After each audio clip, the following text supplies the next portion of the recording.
today we want to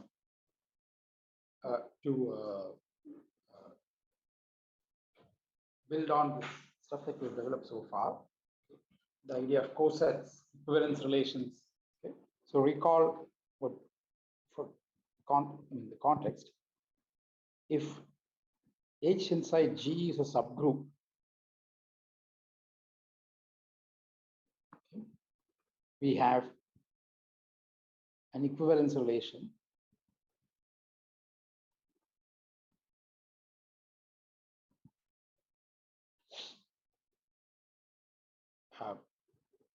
on G given by G1 is equivalent to G2. I mean, G1 is related to G2 if and only if G1 inverse G2 is inside H. And this is an equivalence relation. Okay. And equivalence classes are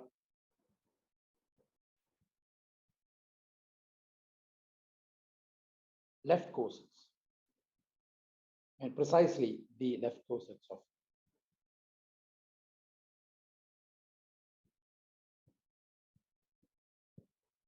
Okay. So this is one thing that we have seen so far. Okay. Another thing is the following, which we have not seen in this the way I'm going to present it, but it is sort of related to things that we discussed in the previous class. Okay. Let X be a set. So as I said earlier, all the things that we study are sets and functions. And in various contexts, the sets will have additional structures and functions will be those that respect those structures. Okay, so that's the, let X be a set and this tilde and equivalence relation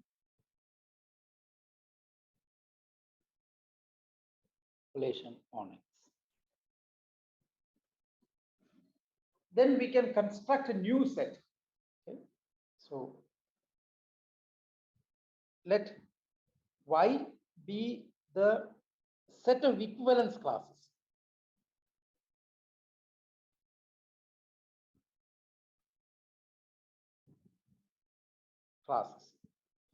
So Y is a subset of the power set of X. I mean, it's a very small, typically a very small subset of the power set of X.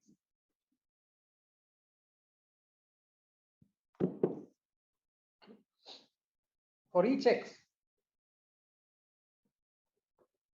there exists a unique Y in Y such that X belongs to Y. Okay, remember Y itself, Y is inside Y. So Y is a subset of X. Although I use, typically we don't write, I mean, we use different, we use capital letters to denote sets. There's no, but here for the, for the sake, to emphasize the similarity, I want to think of, so Y itself is a subset of capital X. Little y is a subset of capital X. Okay. Capital Y is a set of subsets of capital X. So this is the thing. Each element belongs to a unique equivalence class. Okay. Therefore, we can define a surjective, a sort of natural surjective function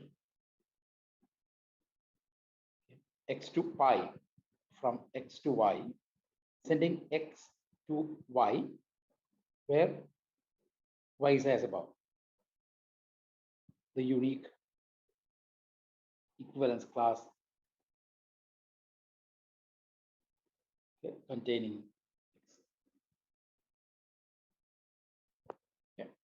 So this is this is essentially nothing new from what we discussed in the last class. But I just want to rewrite it to emphasize this. Okay. Sir? Yeah. So why is there an exclamation mark after? Oh, I see. I'm sorry. This means unique. Okay, maybe, yeah, I'm sorry, unique. Oh, yeah, notational things, these are, yeah. So I suppose you know what this means. This is abbreviation for there exists. Okay, and sometimes this is a universal quantifier. So it is written with an upside A. Okay.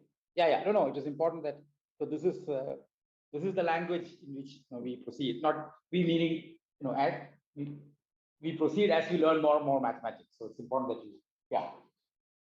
Yes. So there exists a y, and there exists exactly. I mean, it just means whatever it means in English. There exists a unique y. Yeah. Is it clear now? Yes, sir. Okay. Yeah. So there is a unique equivalence class containing x. Okay. So let's look at an example.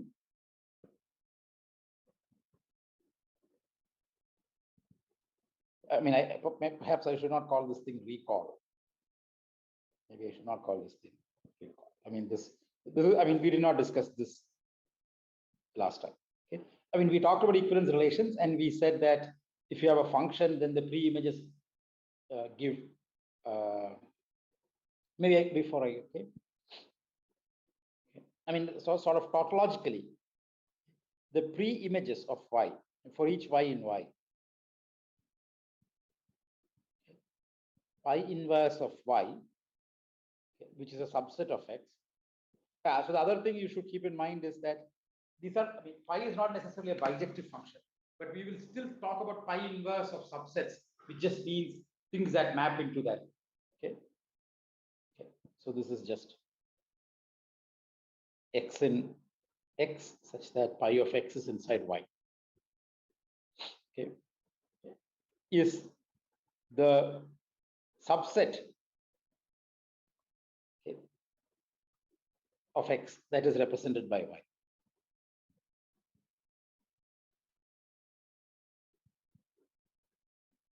I mean, it is the equivalence class, so it is just, okay, but we want to think of these two as. Okay, so the last class we said that if you have a function from x to y, I mean some x to some y, then the pre-images of the elements form an equivalence class. I mean, they will define an equivalence relation. X1 is related to x2 if and only if f of x1 is equal to f of x2. In other words, they belong to the same pre-image of an element in y. Okay, and this now we are doing in the opposite direction.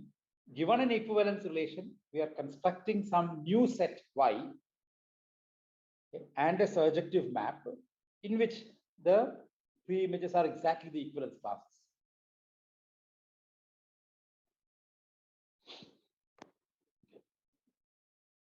Okay, so example. Okay, this we'll see in later also today. Okay, x is equal to z. Okay, n greater than 1 integer, an integer.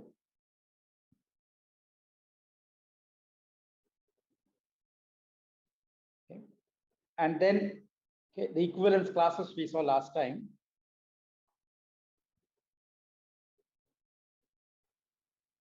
I mean, sorry. So the okay. So H is the subgroup generated by Z. N is a fixed integer by N. Okay, N is a fixed integer. H is okay, and this is the equivalence relation. Okay, some M1 M is related to M prime if and only if N divides the difference.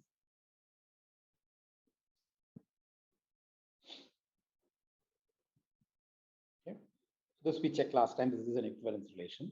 Okay, and the equivalence classes are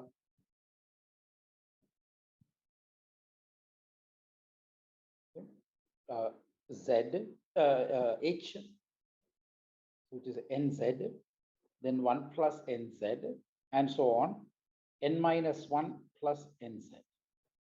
Okay, so we can think of Y as an N element set. let us call them y0 through yn minus 1, okay, and pi from x to y. Okay. I mean, this y0 through yn are exactly this. Some n maps to, or we can, I'll just label them. Let me just call them as these things itself. It's not the union. I'm thinking about a set in which the elements themselves are these subsets of Z. So it's a subset of the power set of Z.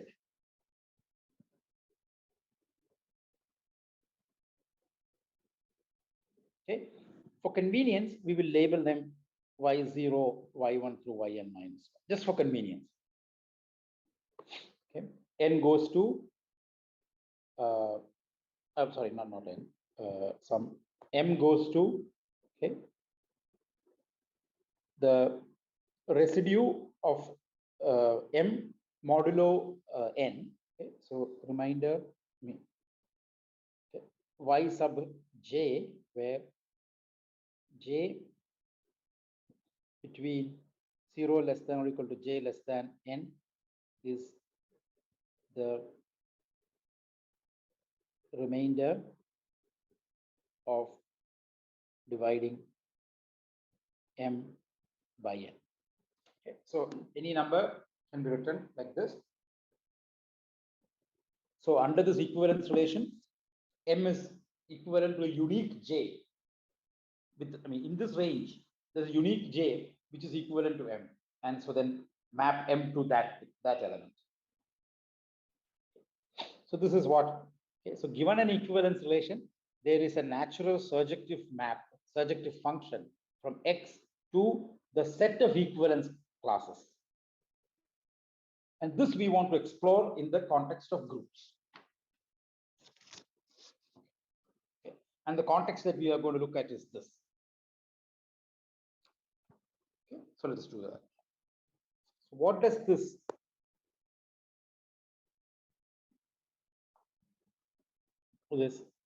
natural surjective map,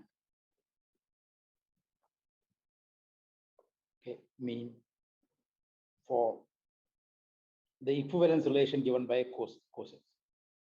Equivalence relation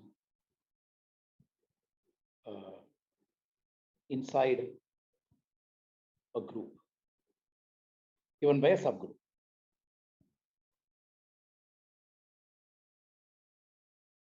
Okay, so that's what we want to understand. So now let us, okay, so more precisely, we of course have a map. Okay, so for now, I'm just going to denote. So G is a group. Okay. H is a subgroup. Okay. This is the above equivalence relation, the one that in which the cosets.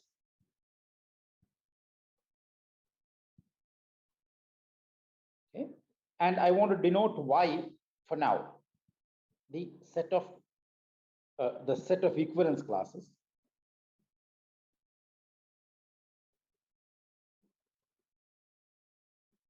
Later we will introduce a more natural notation, but let us understand what this construction is supposed to do. Then we will worry about notation. Okay. Set of equivalence classes, which is the set of left cosets. Okay. Left cosets of H. Okay. So this is okay. So now, so there is a natural map as above. There is a natural surjective function, okay, I mean of sets. Okay, right now G has an additional structure, but Y is just a set. Okay, pi from G to Y. Okay, in which an element G goes to the coset. Okay. But we are studying groups. Okay, so we would like to see if Y itself can be made into a group and pi can be made into a group homomorphism. So this is a sort of natural question that comes up often. Are, I mean, this is not the only time you'll see this. When you go to topology, you will start talking about how to make, certain sets into topological spaces and then make the functions continuous. Okay. When you do it for rings, we will certain sets to be made into rings and certain natural maps to be made into ring homomorphisms, etc. So this is not a, this is probably the first time you're seeing it, but this is definitely not the last time you're seeing it. Okay. So this is a natural question. Okay. Okay. So how can we make Y into a group? I mean, again, we can of course make, we can probably artificially define some binary operation, etc. But we would like it to be useful in the context we are studying. So into a group in some natural way. Again, the word natural has no mathematical meaning. Okay? It just means that something that should agree with our intuition, something that should agree with the general framework of things that we are studying. Okay, and pi a group homomorphism.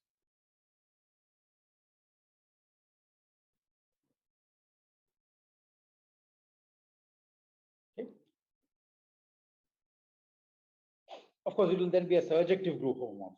Okay, but not just a function of sets, but Y a group and pi a group homomorphism. So this is what we would like to understand. Okay. So this is okay. So let us see what this would entail. Suppose we can do this.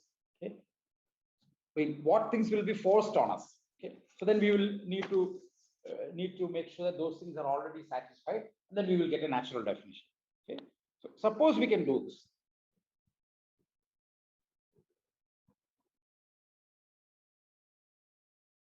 I mean, of course, I can give you the definition right away and say it works, but I would like you to think about why somebody came up with that definition.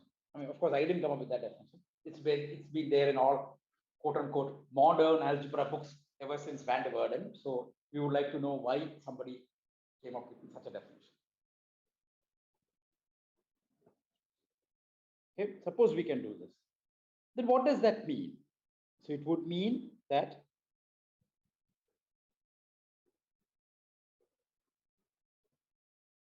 pi of G1, G2 is pi of G1 times pi of G2. This will have some meaning. This will force certain structures. Okay, so that is what we want to explore. So I hope you're following up to this point. What we have is, given that there is a set G and an equivalence relation on it, we can get a natural surjective function of sets from G to the set of equivalence classes. That's what we've done. Now we would like to use the fact that G is a group, and the equivalence relation was given by essentially being, considering left cosets, and the equivalence classes are exactly the left cosets. Okay, so we would like to see if this, because the set is a group and the equivalence relation is related to the structure of a group, we would like to see whether this set Y can also be made into a group and pi a group homomorphism. Okay, so suppose we can do this, then it is necessary that this will have to be satisfied. But what does this mean? Okay. So in other words, so this product here that we are going to define inside Y, okay, so this would mean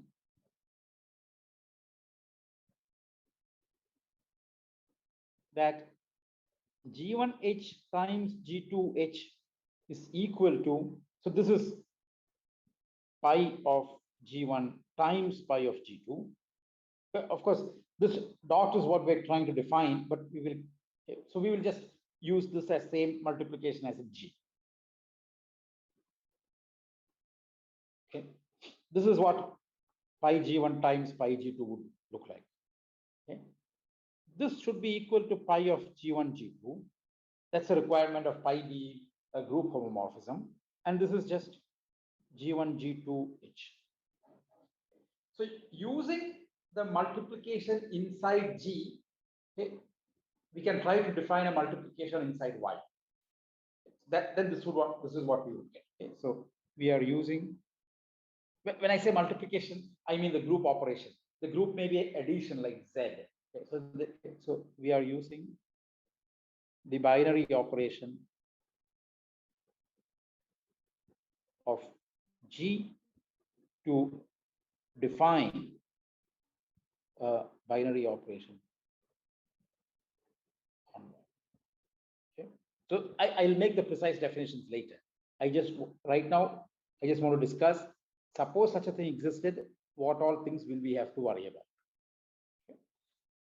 So this is what would be, this is true for every G1, G2 inside G. Okay. So in particular,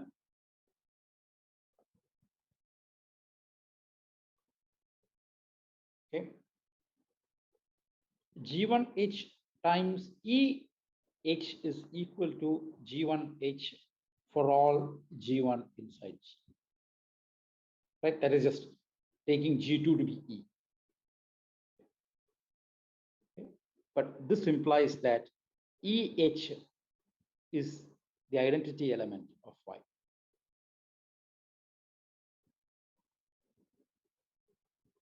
Okay? So we suppose there is a natural group structure, then it must be E. Of course, EH is the image of E, so it must be the identity element of G.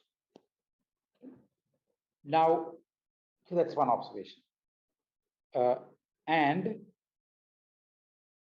G1H times G1 inverse H is G1 inverse H is the identity element EH for all G1 and G. So in Y, G1 inverse H is the coset of G1 inverse is the inverse of the coset of G1. Okay. So this is, there is some content in the statement. Okay. On here, this is the coset of G1 inverse. Okay. Here we are discussing the inverse of the coset of G1. Okay. And in Y, these should be the same. Okay, so this is one of, okay, one. And one more, so we have some idea what this group homomorphism, if it existed, will look like. There's one more key point that we need to consider. So for all H1, H2 inside H, so remember G1, H, G2, H is G1, G2H. G1, H1, so this is an element in the coset of H, coset of G1, times G2, H2, this is an element in the coset of G2. This, not G2. G1 inverse H2, this is an element in the coset of G1 inverse. We saw that this should belong to EH, which is just H, right? That's because that's the inverse. G1H times G1 inverse H is EH. So this should belong here. Okay. So now multiply by, so cancel H2 on the right. Okay. We will get G1, H1, G1 inverse is inside H. Okay. This, remember, is true for all. This is true for all G1 inside G. This, okay.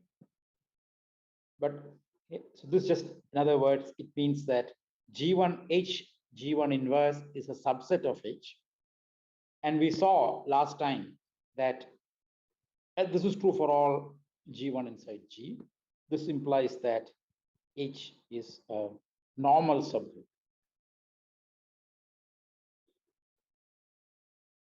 of G. Okay. So going back, what we just did is that suppose we can make this set of cosets into a group such that pi is a group homomorphism, then we will get the following condition, the following things. One, H is a normal subgroup, and and various things. Okay, these. Okay. So this is the basis for the definition. Okay. So considering the above calculation, I mean, okay, using these above calculations,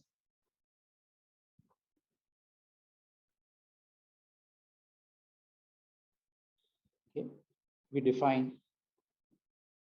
So right now we are just working out some details as to what should be in our definition. Okay. So now we have understood that. Now we make a definition. We define, okay, let G be a group and H a normal subgroup of G, okay, by G mod H. Okay, so H is a normal subgroup. So this is, okay, we mean, okay, the set of left cosets of H in G, okay, together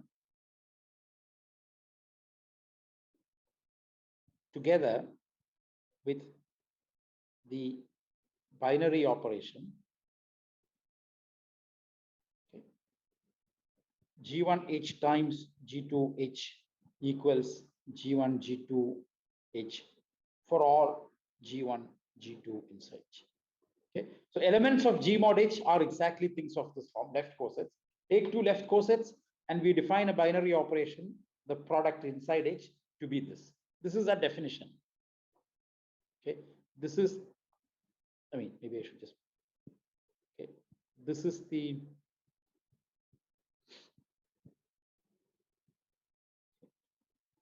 this is the definition of the operation in H. Okay, so together with the binary operation, this one. Okay, so this is, okay, and then remark is that G mod H is a group, okay, and the natural map, sorry,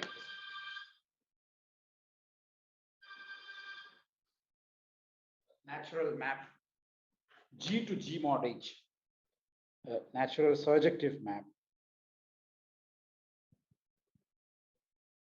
G to G mod H is a group homomorphism.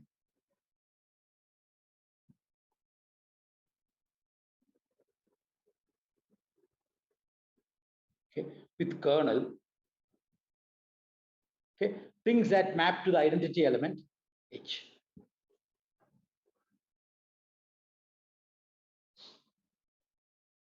So this is the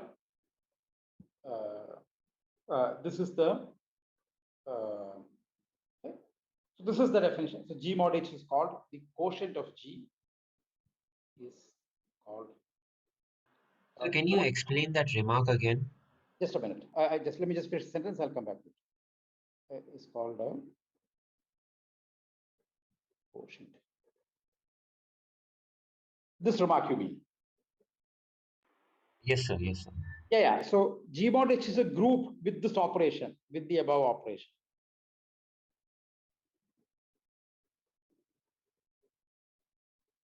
Okay, that is because we worked out, right? This, I mean, that's what this calculation did. With that definition, if you define the product inside G mod H like this, then EH is the, okay, maybe EH is the identity element of Y, okay, and inverse element is this, okay? And what maps to the identity element of, I mean, this, I mean, I'm just calling it G mod H because this is a more natural notation and calling it Y, okay? Because now we have understood what we need in the definition. So I'm just calling it G mod H.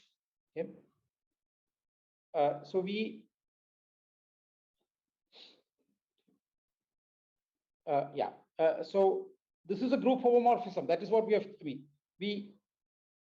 we just wrote down all the conditions that would make this into a group homomorphism, and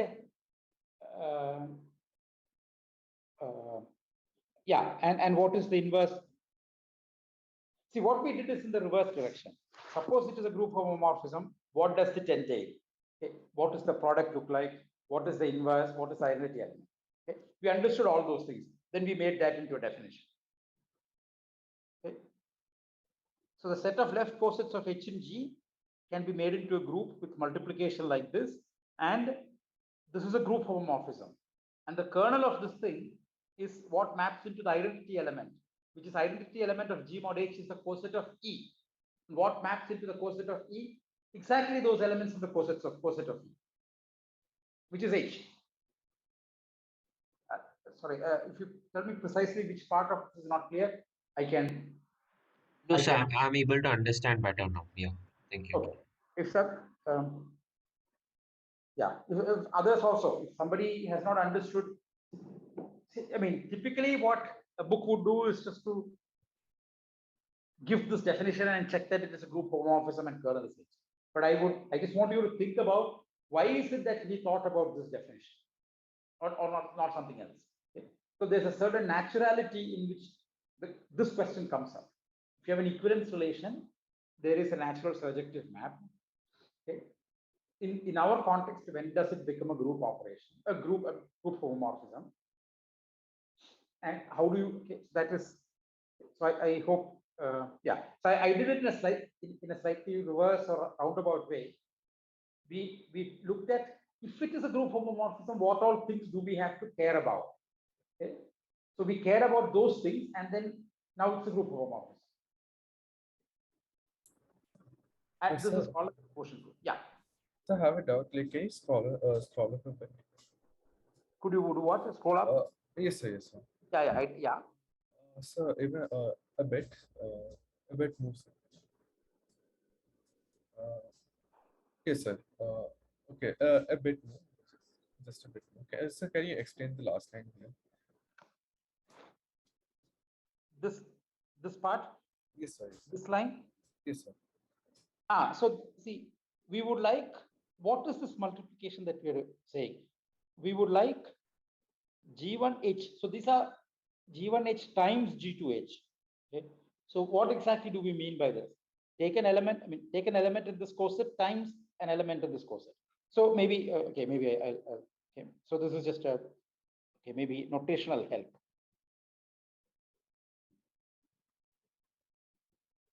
Okay. Maybe it is a good, maybe we have not. So if G is a group,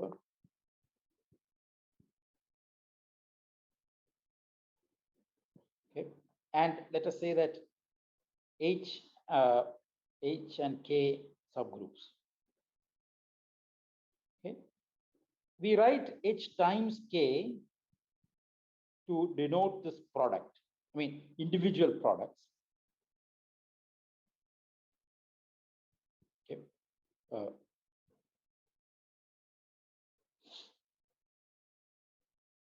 So that's just a convenient notation. Oh, I mean, it doesn't have to be subgroups themselves. It could just be sets. Okay, so it could also be done for. I mean, this could also be extended to. Could be done for any subsets of G. Not just for subgroups. Okay. So this just means that we're looking at the set of all elements of the form, something from this set times something from this set. Okay. Something from this set will look like G1 times little h1 for an arbitrary h1 in H, and G2 times an arbitrary h2 for an arbitrary h2 in H.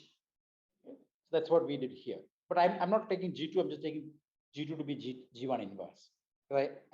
I'm exploring this normality issue. Okay. So this means that I'm taking some element, where was I? Yeah, I'm taking some arbitrary element in H here, an arbitrary element in H in here. So G1, H1, G1 inverse H2. Okay. And this has to be inside E times H. So it must be of the form some H3. Okay. So let us say this looks like H3. H3 inside here. So then we will get G1, H1, G1, H1 inverse is equal to H3 times H2 inverse. But H3 and H2 are inside H. That is a subgroup which is inside H. So, aren't we actually trying to define the binary operation out here? So, I can't hear you properly. Could you repeat? yes, sir. Aren't we trying to define the binary operation? Yeah. So I said, correct. So this part I have not. I mean, I'm being, as I said earlier, we are using the binary operation of G to define. This is not the definition. This is just a calculation which should help us understand what the definition should be. Okay. Yes. So if you want it in a formally or a rigorously correct way, you should just take this as the definition and then just check these two statements. Does that make sense? Huh? Yes, sir. Yeah. So yes, which is what I wrote in brackets here. We are using the binary operation of G to define a binary operation of Y. But yes, which is why I said this is slightly in a reverse or roundabout way. We are saying, assuming such a thing is possible, what all things should we care about? We are just trying to determine that part. Okay. Once we understand, then we will make a proper definition and then proceed from there.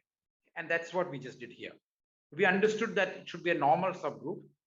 Okay. And then we take the left of cosets.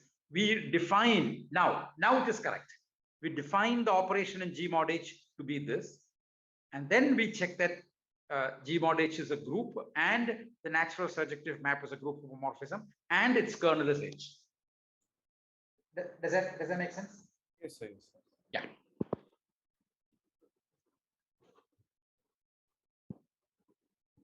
Okay. So this is yeah. So let us do some couple of examples.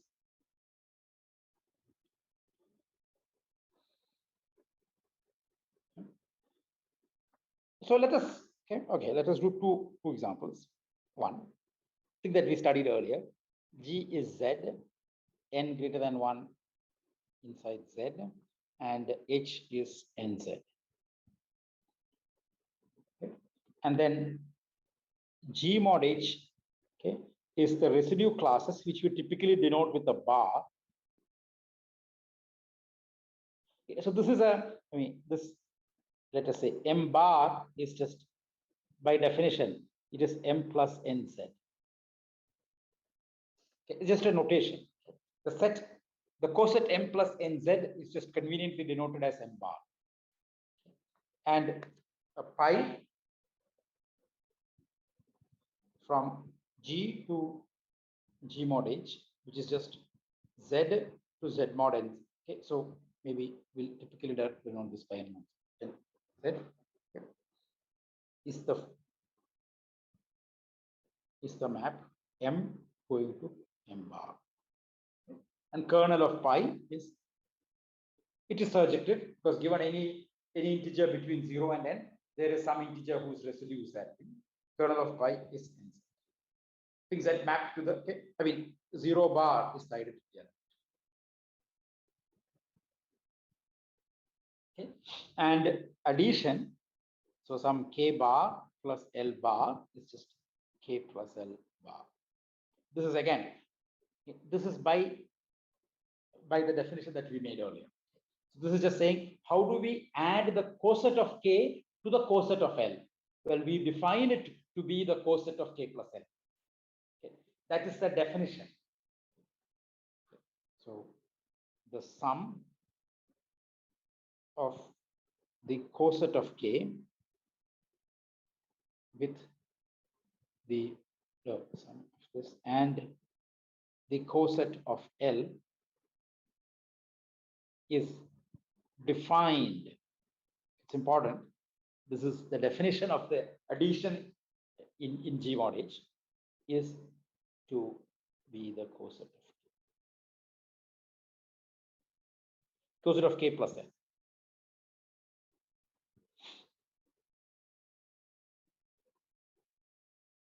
Okay.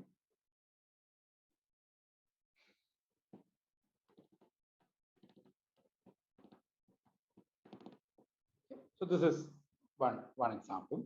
Okay. Now, in the last round of exercises, you did this thing. Okay. We talked about the sign homomorphism from, so the set 1 minus 1 is a group under multiplication. I mean, it's a subgroup. Okay, it is a subgroup of R. R subgroup of R when the non-zero elements with multiplication. Okay, it's a, we have a map from Sn to this group. This is a sign map. Okay. This is what we have. Its kernel is the set of all is the set of all even permutations. Okay, the permutations. So last time you checked that if you try to write a permutation as a product of transpositions, then whether there are even number of transpositions or odd number of transpositions, doesn't matter what transpositions we should use. Okay. A single permutation, if you try to write, so we proved various things in your exercises. One, the first part we did in class, which is every permutation can be written as a product of disjoint cycles. Okay. Then you checked in your exercises that every cycle can be written as a product of transpositions. It need not be disjoint. In fact, it will not be disjoint. Therefore, every permutation can be written as a product of transpositions. There may be multiple ways of writing the same permutation as product of transpositions. But whether there are even number of transpositions or odd number of transpositions, that part is independent of what expression we use. Okay. That this much which you check. And the ones that have even number of permutations is called, even number of transpositions is called an even permutation. Okay. And if it's even permutation, the sign will be plus. If it's odd permutation, the sign will be minus. Okay. So this is always, okay, so there is a thing, and it's kernel. Okay, so this is called alternating group. This is denoted by AN, and it is called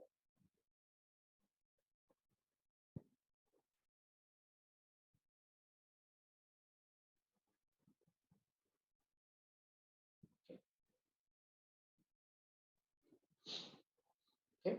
So then one can check that. Okay, so check that AN has n factorial divided by 2. Okay. I mean, one way to check that is that this is actually surjective.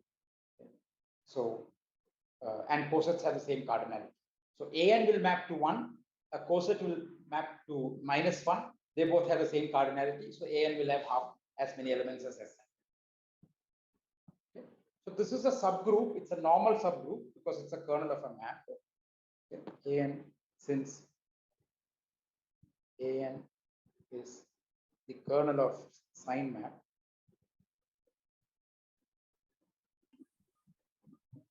Okay. AN is a normal subgroup.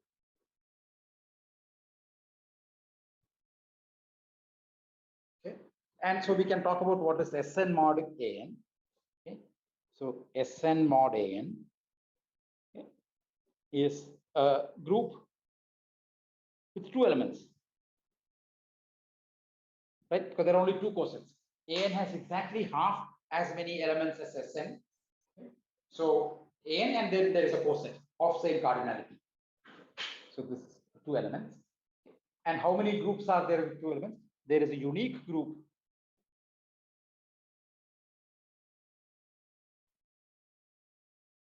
with 2 elements. I mean, up to isomorphism. Okay. Which we can write, for example, E and G with G square equals E, or we can write it as 1 and minus 1, or we can write it as 0 and 1 bar under addition. Okay, this is with the notation that we just introduced. So this is another example, okay, of a normal subgroup and this one. Another example that we are already familiar, but okay. Determinant map from GLNR or C to R is a surjective group homomorphism.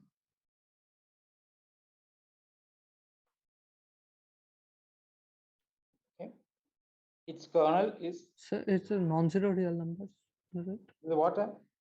So the R, I mean GL and R to R. Here we are. Sorry, R times. I'm sorry. Yeah, not R. GLNR to R times, not R. Correct. Its kernel is all the matrices with determinant 1 is SLNR. And okay, so I am not going to describe what GLNR mod SLNR for now, but okay, so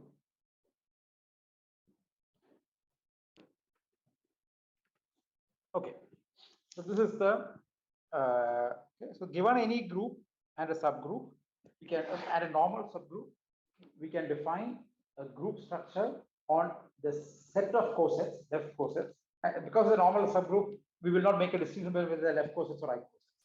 Okay, but we just in our mind, we just think of them as left cosets. Okay, so from the left set of left cosets, we can define a natural group structure which comes from the group structure on G, and moreover, the natural map from G to G mod H is a group homomorphism. I mean, surjective group homomorphism. So this is a summary of things that we have just discussed. Okay. So the yeah.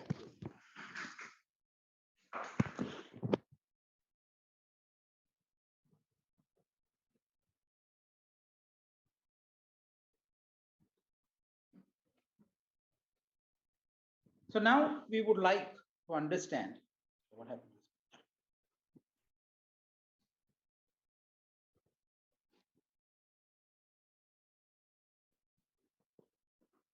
Given a group homomorphism G to G prime, let's call it phi. Okay. What is the relation between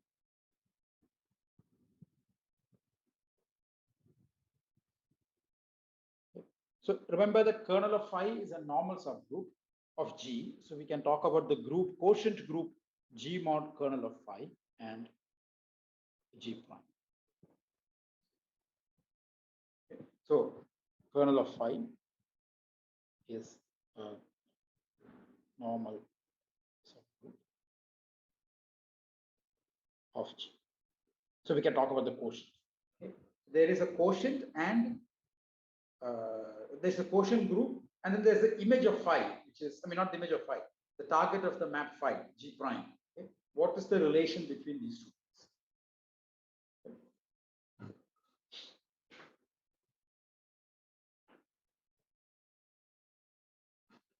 Okay. Let us try to understand this. Okay. I will make a more precise statement, but let's think about the problem first before we try to make a proper statement and then go. Okay. So we have a map phi from G to G prime, group homomorphism. Okay. G goes to some phi of G. Now, then there is another map, surjective map, G mod kernel of phi. What we want to prove is that there is a natural injective homomorphism from here. Okay. So we will show that there is a natural injective group homomorphism. I will call this phi bar, okay, such that okay, for all G inside G, if you apply pi first, then you apply phi bar, it would be just like applying phi. The composite, pi is a natural surjective map that we know what it is. It is the quotient map, a map to the quotient group. Okay. Now we are saying, given any phi, there is a natural map phi bar with this property. In fact, this is unique. So that this property is satisfied. Yeah. So this is what we want to establish. Hello, sir. Yeah. So we do not know that whether phi is injective or not, right? No, we don't. Okay. In fact, it doesn't matter. Okay. Yeah. Phi need not be injected, but phi bar will be injected.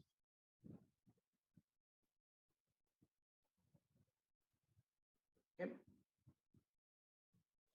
Okay. So this is what we would like. Okay. So given a group homomorphism G to G bar, any group homomorphism G to G bar, there is a natural injective group homomorphism from the quotient group G mod kernel to G bar with this property. Okay. That phi bar composed with, convenient way of writing this is phi bar composed with pi is phi. That's what these, both are functions from G to G bar. We are saying that they are equal. They are equal or not equal. Okay, so let us think about, suppose we need to define a function. Forget about whether it's a group homomorphism or not. Suppose we want to define the function phi bar. What would we need? We would need to send with this property. So in other words, okay, in order to satisfy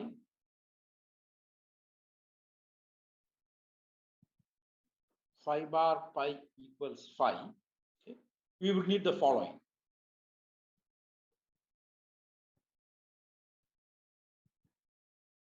Okay. Phi bar of a coset GH is equal to phi of G. Pi of G is just coset. But of course, there is a problem here.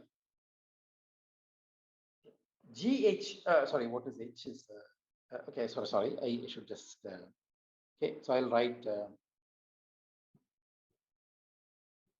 okay. So let us write H for the kernel of phi. Okay. Kernel of phi. And pi is the natural map from G to G mod H. So we would need the following, but there is a problem here, and this is a problem that you would see. So there is a problem of well-definedness. There is a problem of this being not well-defined.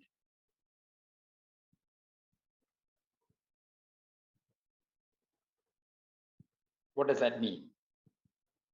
Okay, probably a new word that you've seen, but what does this mean?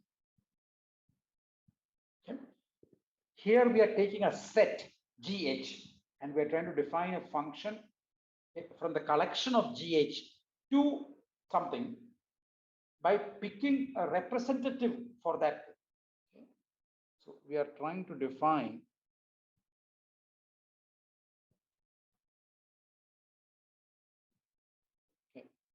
a function,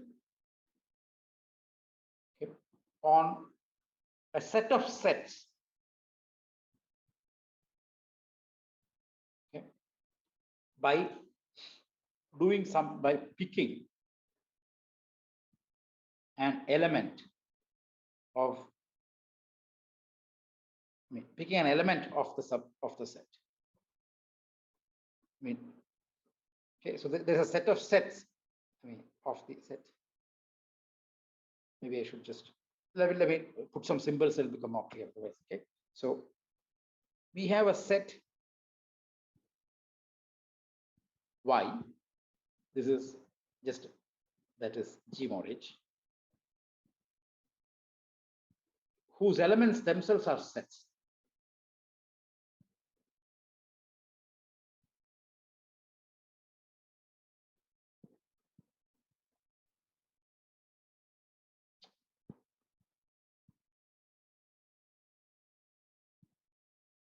themselves are sets. Okay, subsets of G. Okay. Okay, so f elements little y. Okay. We are trying to define a function from y.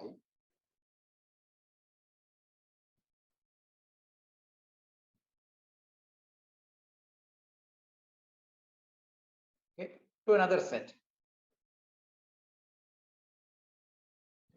In this case, G prime,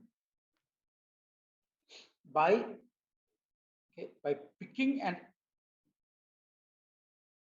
an element G of little y, okay, which itself is a subset. Okay. So we need to define some phi prime of little y, phi bar of little phi. For that, we're not doing, we're taking a G that is inside little y and then doing something to that. We're trying to define a function phi bar by picking by saying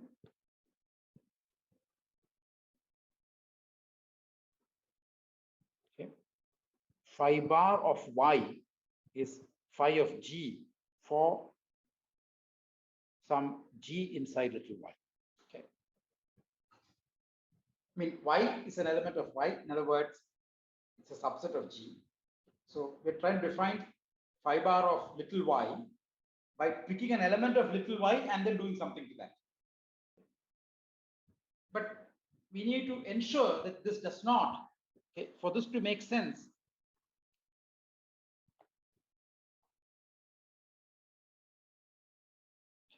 we need to ensure that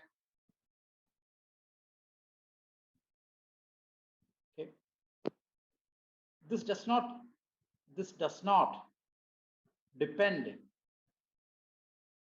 on the choice of G inside y. Given any little y, there are many choices for little g. Okay. We have to make sure that the result that we get is independent of the choice of little y. That is crucial, because otherwise, it's not really a function. Okay. Remember, we're trying to define a function phi bar and then check that it is a group homomorphism, and we will check that it is a group homomorphism, injective group homomorphism. Okay. So in other words, if G1 and G2 belong to the same little y, then we need to ensure that Hello, sir. yeah, Sir, the phi bar of y equals to phi of G, where yeah, G is an element of y. So y is here pi of G, right? correct. But pi of G is also some pi of G prime, right? Yes, sir. Sir, so could you just once briefly tell what the map pi does? I mean, naturally. Pi is, yeah, pi sends G to GH, correct. Okay, okay, okay. Yeah. But see, what you need to keep in mind is that the notation GH is a little misleading. GH could be some equal to some G prime H also, right? Okay, okay, yes, sir. Yeah. So there is nothing. I mean, there is nothing unique about the G that we write there to denote that coset. Oh, okay, sir. So, I mean, if we choose two different representatives of the same thing, then we should ensure that they map to the same Correct. Correct. element in G prime ultimately, right? Correct. That's exactly Okay. that's what I'm writing here. In other words, if we choose two representatives for the same coset, okay, then we need to ensure that phi of G1 is equal to phi of G2. Conversely, if this is true for every y, every little y, and every G1 and G2 in little y, then we can define a function. Conversely, if for all little y inside y, I introduced this extra notation just to emphasize the fact that right now we're just considering a set whose elements themselves are sets. Okay? If I write, I mean, as I just explained, the notation GH in this context is a little confusing. It will give us the impression that there is something something unique about that little g or something sacrosanct about that little g. It doesn't. We're just discussing the coset with no preference for any representative at this point. Okay? And we need to be sure that when we try to define functions, it should be, it should be, I mean, we should not have to make, it should be independent of the choice. If for little y g and for all g1, g2 inside y, okay, phi of g1 is equal to phi of g2, then we can define phi bar of y to be phi of g1. I mean, or phi of g2. It would not matter, right? Okay. So this is what we need to ensure. Whenever we try to define functions from quotients, okay, we need to make sure, I mean, or from sets whose elements themselves are sets, then we need to make sure that it doesn't depend on the choice of the element. Okay. So this is what we need to ensure. But this fortunately for us, sorry, not, yeah, this fortunately is true for us.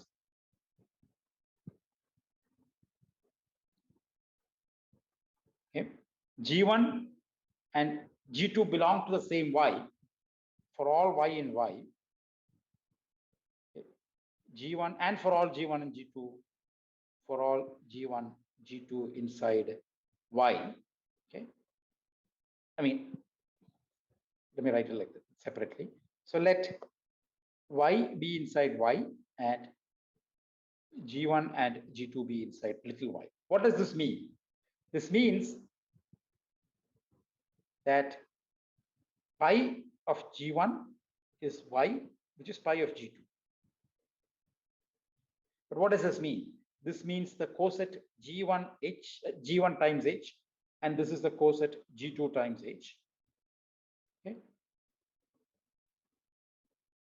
But so, okay, and these are equal. So this means that G1 inverse G2 is inside H. Okay. This means that phi of G1 inverse G2 is the identity element of G prime. Okay. This means that phi of G1 is equal to phi of G. Okay. In fact, the entire thing backwards also true. For every G1 and G2, if this is equal, then they will belong to the same coset. So therefore, we can define phi bar of GH to be phi of G for all G and G. I mean, really it is for all cosets, but it doesn't matter. I mean, cosets is represented by some element. Okay, so let us go back and see what we just achieved. We would like to define a function phi bar from the set of cosets to G prime. Okay. And what we first, when we sort of unentangled that statement, what we said is we are trying to define a function phi bar on a set GH by picking a representative for that G. Okay, so we should not get ourselves confused by the notation GH. It just means the coset of G. Okay. There is nothing unique about that specific G that we chose. It is also the coset of various other elements. Okay. So this G here, so we're trying to define a function that would apply to all the elements in the coset, same way, okay, irrespective of which representative we choose. Okay. So the right side G is a specific representative for the coset. Okay. Left side is just a notation to denote that coset. So that there is in here lies a problem about well-definedness of a map. Okay. And so I'm trying to explain what that is. So just for notational clarity, I don't want to call it GH and cosets. Let's just call it Y. Okay. So we have a set Y whose elements little y themselves are sets.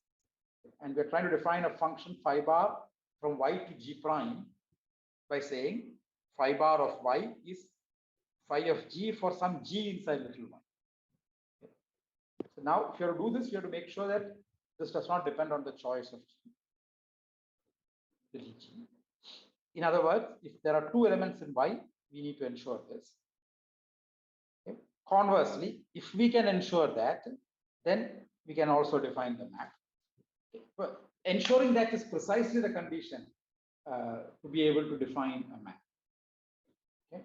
And therefore,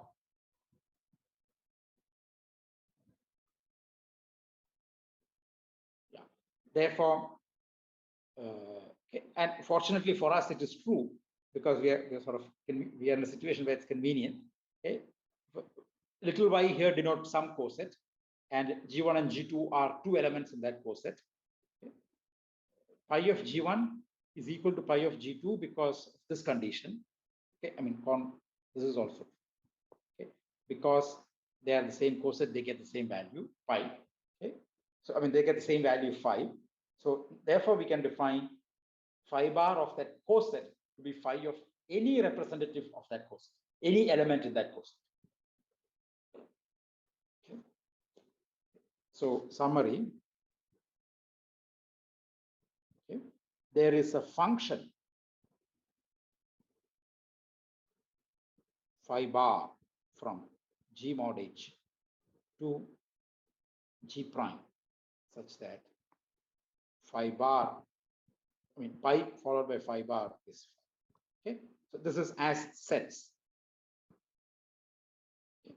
So I'll stop here. I think it's already sufficiently abstract things that I've discussed today. So I don't want to. I mean, we need to now check that phi bar is a group homomorphism and it is injective.